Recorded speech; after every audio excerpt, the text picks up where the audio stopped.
So James Gunn has just responded to some of the backlash towards the Peacemaker season 2 finale, so let's talk about it. Firstly, one of the big complaints with this episode was Rick Flag and how he does a complete 180 from working with and being friends with metahumans in Creature Commandos to wanting to send them all to an alternate universe forever. James Gunn has said that Rick doesn't hate metahumans, he's just afraid of the power they have, especially in dictating world politics like Superman and the Justice Gang in Baravia.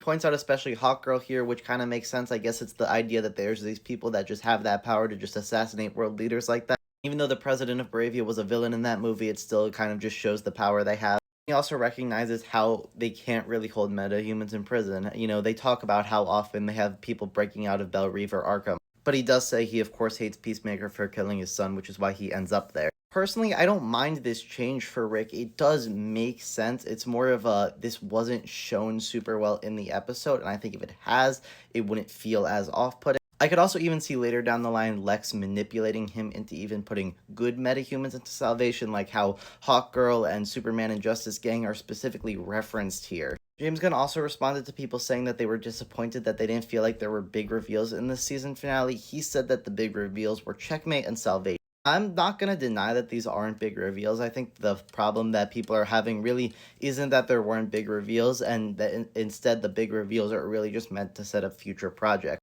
But at the end of the day, I feel like that's just part of having a shared universe. You're going to have stuff like that. Lastly, he just said, not everyone can love everything. I love this episode, but I understand not everyone does, which is completely fair.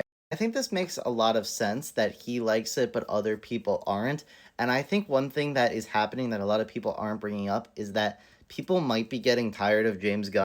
I think that's just because this is our third James Gunn DC project this year, and the entirety of the DCU is just stuff made by James Gunn.